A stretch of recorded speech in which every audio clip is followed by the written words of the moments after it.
The first time I noticed the way light could lie. It was reflecting off the hood of a car that wasn't supposed to be mine. Christmas morning had been polished to a showroom shine. A ribbon of cold sun slid through the living room window and unrolled itself across wrapping paper and pine needles, highlighting every glittering ornament like a sales floor spotlight. My mother stood in her powder blue robe, perfect hair pinned up even at 8 in the morning, her smile as delicate as the gold spoon she used to stir her coffee. My father wore his cuff-linked pajamas, yes. Cuff-linked because in our house even leisure had a uniform, the tree was fat with baubles, and the air was fat with expectation. My sister, Lynn, had painted claws and the kind of laugh that cut through tape, ribbon, and patience. My name is Mai, and that morning, I learned exactly how much my parents thought I was worth, $2. The piggy bank was the color of cough syrup and light as a hollow promise. It was a child's toy with a cork belly and a crooked painted grin. The price sticker was still stuck to its haunch, $0, and I peeled it off with a careful nail as my father said, "It's symbolic." As if the word could turn plastic into gold. "It's meant to encourage you," my mother added, in the tone she applied like foundation. Practiced and smooth, saving is a virtue. Lynn lifted her keys and let them chime against her palm. There was a logo on the BMW, the blue and white like icing tied to a black ribbon. She squealed, the sound rolling through the house like a sales pitch. "Are you guys serious?" she said. No way. "Are you serious?" my father, flushed with the pleasure of generosity. "You've worked hard, baby. We're proud of you." Proud of an Instagram account with 100,000 followers and brand deals that sent free boxes of hair vitamins to our doorstep. Proud of a daughter who could slip through a room like chiffon, leaving the scent of roses and the certainty of attention. Proud of her posture, her teeth, her waist. My own accomplishments were quieter and had the wrong shape. I'd finished my degree by holding down 2 jobs and pretending I wasn't always one flat tire away from catastrophe. I had a spreadsheet of student loans where other people had passports full of stamps. It turns out spreadsheets do not photograph well. "The piggy bank is cute," Lynn said. A little too late, her eyes already on the window, on the driveway beyond it, so retro. She took the cork smile bank from my hands, turned it over like an artifact from a less fortunate era, and set it down. Her hand found my shoulder for a second, a brief press of sympathy, and then she released me like I was a thought she'd finished thinking. We went outside. The cold air made our exhalations visible, another trick of light, turning breath into smoke. There it was in the driveway, a 3 Series in mineral white, a ribbon pinned across the hood as if my father had hunted the car and dragged it home. My father held the keys high as a priest with a chalice. "Performance and comfort," he said. He had learned those words from brochures. "Sport package." Lynn ran her fingers across the paint in a stroke that made me think of a different kind of intimacy. "God," she breathed, and even her envy of herself came out pretty. "Take it around the block." My father urged, "Let's all go." I stayed back. The car glowed with a malice that felt personal. My hands were still on the piggy bank. The cheap plastic warmed under my palms, as if trying to pretend it could grow into something else if I believed hard enough. "Come on, my mother said. "Don't be stubborn." "I'm not," I said, and the lie wasn't a good one. I folded my arms. "I'm cold." Lynn slid behind the wheel. The engine purred, a sound like approval. When they drove off, my parents pressing their hands to each other's knees.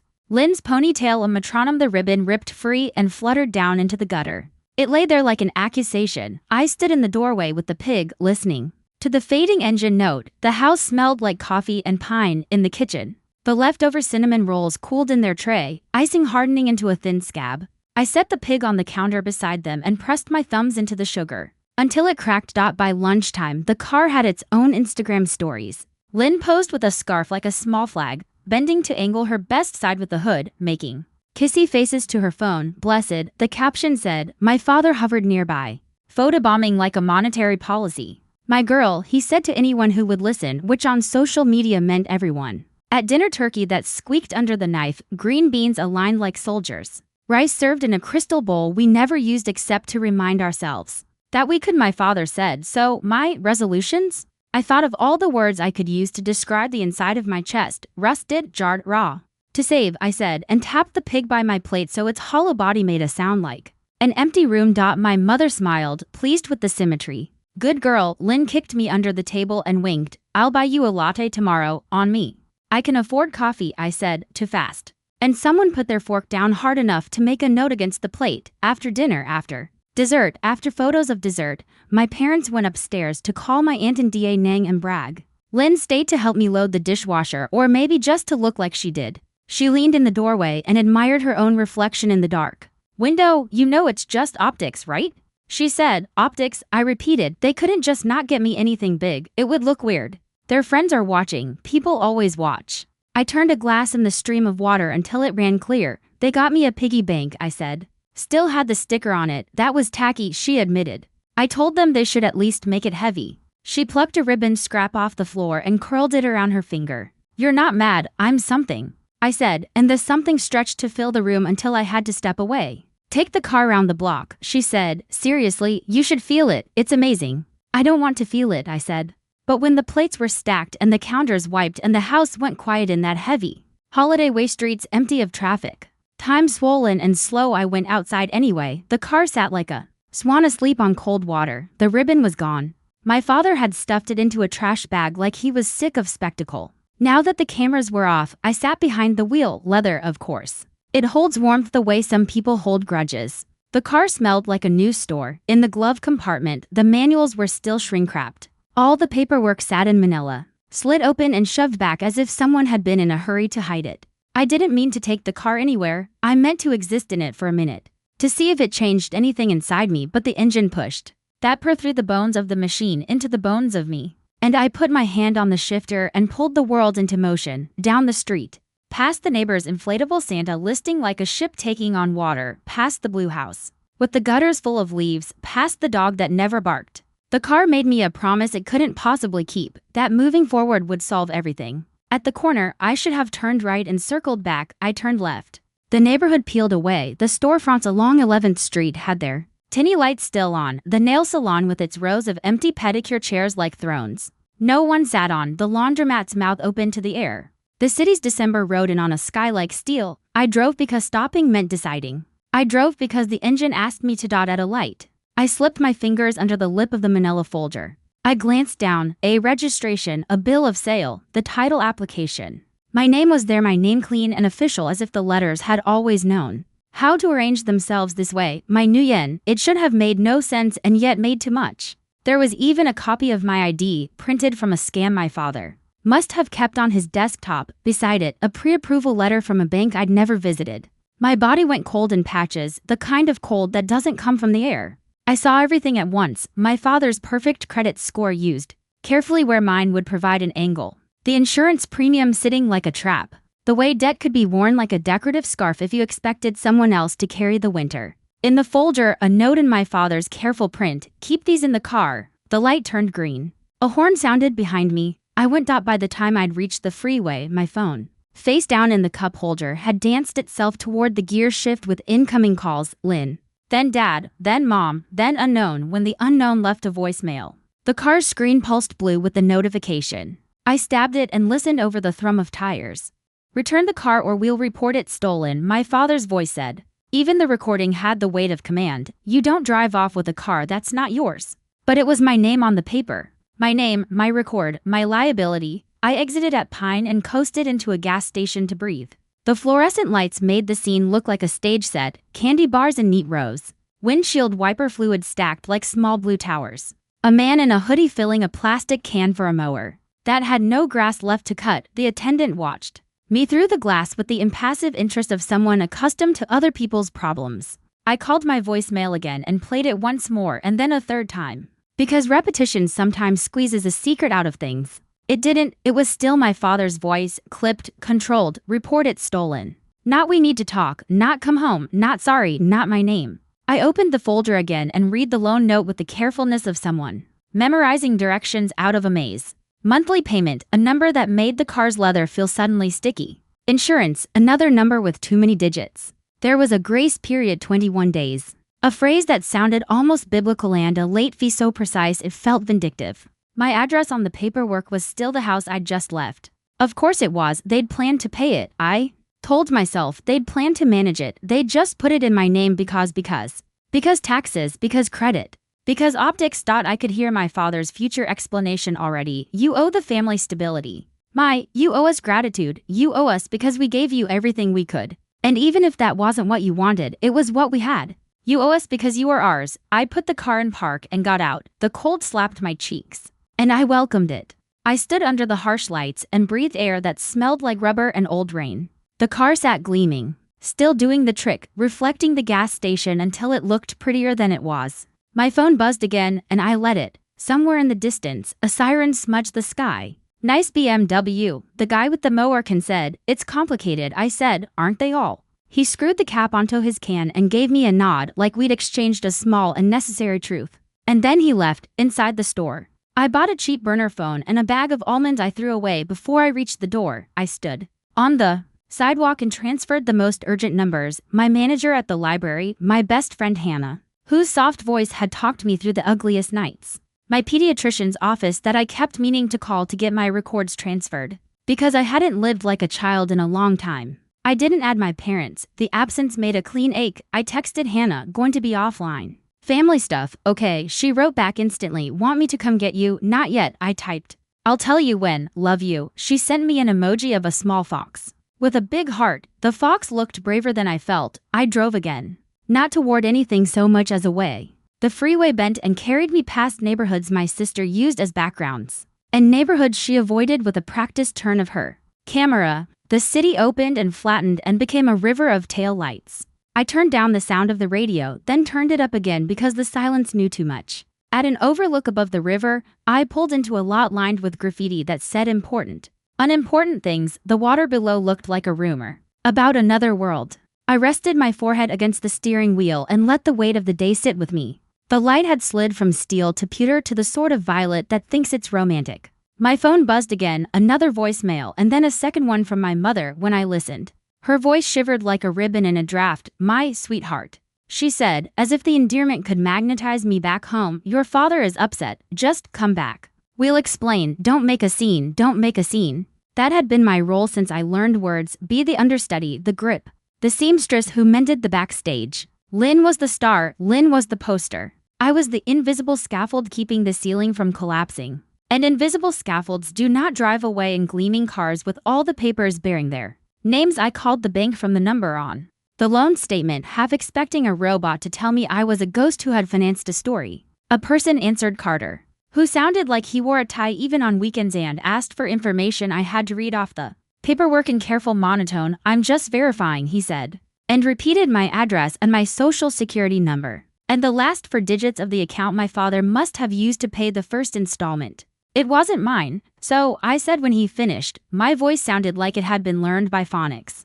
"If my parents reported this vehicle stolen, what would happen if it's in your name?" Carter said, "And you're in possession of it. There's not much anyone can do with a stolen vehicle report that would stick." But the "but" stretched. "If payments aren't made, we'll repossess. And your credit." I thought of my father's lectures about credit as if it were a living being. "You had to feed 3 times a day." "Important," I said. "Very, thank you," I said, like a person ordering a sandwich. "Have a good holiday, ma'am," he said as I was about to hang up. "I don't see a consignor on this account." I looked at the registration again, at the small print that confirmed what his voice didn't need to say. "If anyone fell, it would be me hitting the ground." "Of course you don't," I said softly, and hung up. The world thinned to the inside of the car and the sound of my breathing. I could go back and let them hand me the right words until I repeated them. Misunderstanding. Temporary optics. I could let them keep the car and keep me tied to it by an invisible line. Or I could keep going. Hannah's voice lived in my head, like a light I could turn on. "You don't owe them the version of you they wrote," she would say. "You're not a character in their picture, you're the author." I took the papers out of the manila folder and slid them into my backpack behind my ancient laptop and a sweater that still smelled like laundry soap. I put the glove compartment manual back and closed it. Then I pointed the car toward a road I only knew from a map. Which is to say I didn't know it at all, which is to say it might be mine. As the river fell away and the city's lights replaced the stars, my phone lit again. One more voicemail, my father one more time, and I didn't listen. The last thing of his I wanted to put inside my head was already there. Anyway, his voice calling me ungrateful, and the voice underneath that one calling me property, and the whisper beneath both I couldn't quite translate but understood in my bones. I powered the phone down. The screen went to black and became what it had always been, a mirror. The highway lifted and fell. I crossed a county line that meant nothing except that the signs changed color. That's the thing about lines, they look important until you step over them and realize you. Ray still moving, still you, the air outside. The car changed from city cold to country cold. The scent of damp leaves threaded through the vents. I drove until the world in every direction was dark. And then I followed a lit sign that said vacancy like it was a prophecy. The motel looked like something a low-budget movie would use for an ironic scene. Skylarkin with a bird on the sign that had never seen the sky. The clerk gave me a keycard without asking for more identification than my signature. The carpet in the hall smelled like an old story. The room was beige with a conviction that felt religious. I sat on the end of the bed and laid out the papers like a tarot spread. My name, my address, my debt, the certainty that my family was, at this moment, composing a narrative that made them look reasonable. I tried my best to imagine being a girl who didn't care. I could almost see her. She wore boots that clicked on tile and never flinched. She had never assumed she needed permission. She existed beyond the reach of my life like an island in a brochure. I could almost reach her, and then I couldn't. Outside, a truck went by, its engine a giant's cough. Each sound came separate, catalogued itself, the thin scrape of a branch against the window, the refrigerator's hum, the heart in my chest doing what it insisted on doing even when everything else felt optional. In the corner of the room hung a picture of a beach that wasn't real. The water was too smooth, the sky too clean. I wanted to laugh and found I couldn't. I lay back with my coat still on and stared at the ceiling until its texture turned into a shadow map of a place I'd never been. When I closed my eyes, the only thing left was the color behind them. And that color was the same as it had been when I was 6 and had gel pens my mother said were messy, and drew a dragon on the back of a junk mail envelope. The dragon had been small and very certain. I set the alarm on the burner phone for early. Tomorrow I would go to the DMV. Tomorrow I would change the address attached to the title. Tomorrow I would call an insurance company in my own voice. Tomorrow I would be a person who understood words like deductible and premium not as threats but as tools. Tomorrow I would write a letter to the bank and a smaller one to myself, one that said, I see you. I believe you, you're here. For now. I turned off the light. The dark pressed back, gentle as an animal. The car's remote lay cool in my hand. The logo a moon. In the silence, I could almost hear the piggy bank back home, still on the counter beside the cinnamon rolls, laughing its painted laugh in a house that had always believed the prettiest stories. It told itself, I slept and didn't, like a lake, with wind on it, and the night folded around the decision I'd already made. I'll continue the story of mine, but this time I'll condense and simplify it toward the ending, so it's easier to follow while still keeping the emotional weight. I woke up in the motel room with papers spread across the bed like broken pieces of a puzzle. My name was on all of it, the loan, the title, the insurance. My family had tied me to a gift that was never meant for me, and now the debt was mine alone. I showered, packed my bag, and checked out. The BMW waited outside, polished and silent. For a moment, I thought about driving it back home, handing over the keys, letting them explain it away. But I knew what would happen. They'd smooth the story, tell me not to make a scene, and I'd be the ungrateful daughter again. Instead, I drove to the DMV. I changed the address on the registration to my own. At the bank, I asked for every detail of the loan in my name. It was terrifying, but it was also the first time I felt control. My parents left more voicemails, some angry, some pleading. I didn't answer. Lynn sent one text. I didn't know. I'm sorry. I stared at it for a long time before deleting it. Days turned into weeks. I sold the BMW, even though it meant paying penalties and taking on part of the debt myself. But it was worth it. With the money left over, I bought a small used car, nothing fancy. But it was mine, really mine. I picked up extra hours at the library, started freelancing with my degree, and slowly, painfully, began to pay the loan down. Each month I sent money, and each month the number shrank. It was like chipping away at a wall that had trapped me for years. And something else changed. I stopped waiting for my parents' approval. For the first time, I wasn't living in their shadow or in Lynn's reflection. I was just me, my building something that belonged only to me. One night, months later, I found the $2 piggy bank in the bottom of my bag. Its painted grin looked ridiculous, but I put a $20 bill inside, my first real deposit. Not a symbol, not an insult, just a start. I smiled because this time, the future was in my name, too. 3 years later, I found myself standing in front of my parents' house again. The driveway was the same, lined with trimmed hedges, but the BMW was gone. Lynn now drove a different car, something sleeker and newer, a gift from her brand deals. Not from my parents. I had built a quiet life of my own. I rented a small apartment above a bakery, worked full-time at the library, and did side work editing articles for extra income. The loan was almost paid off. Every month I watched the balance shrink. Proof of my own stubborn survival. When I rang the bell, my mother opened the door. She froze, eyes softening as if she'd been holding back tears for years. She whispered. My father came next. His hair was grayer, his posture less sharp. He didn't speak at first, just studied me as though I were a problem he couldn't solve with money or authority. Finally, he said, "You did well, better than I expected." It wasn't an apology, but it was the closest he could give, and maybe the closest I needed. At dinner, Lynn hugged me tightly. "I'm glad you came back," she said, her voice carried real regret. "I should have stood up for you that night." I shrugged, but gently. We both grew up in their story. I just decided to write my own later. As I left, my father pressed something into my hand, a small envelope. Inside was a check, not huge, not life-changing, but enough to cover the last of the loan. "I can't undo what we did," he admitted, "but maybe I can help you close it." For the first time, I believed he meant it. I drove away in my little used car, the one I had chosen for myself. The $2 piggy bank still sat on my shelf back home, heavier now, filled with the quiet savings of a woman who had learned the value of her own name. And this time, as the road opened in front of me, I didn't feel like I was running away. I felt like I was finally going where I belonged.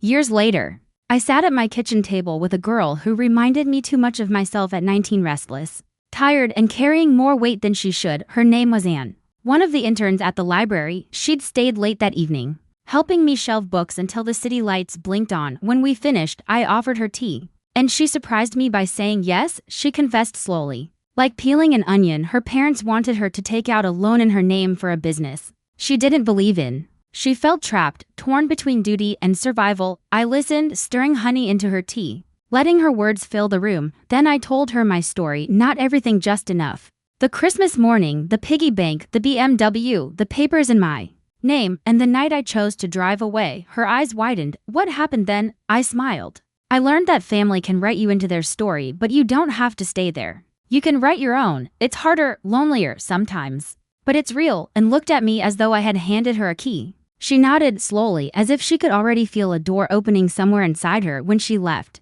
I went to my shelf and glanced at the old piggy bank. It was almost full now, stuffed with bills I slipped in whenever I could, not because I needed the money. It was symbolic, yes, but this time the meaning was mine. I touched it lightly and whispered, "We made it." And I realized then that the story I had carried all these years wasn't just mine anymore. It was something I could pass on, proof that even the smallest start, even a $2 piggy bank, could grow into freedom if you refused to let anyone else decide your worth. That was my legacy. That was my ending.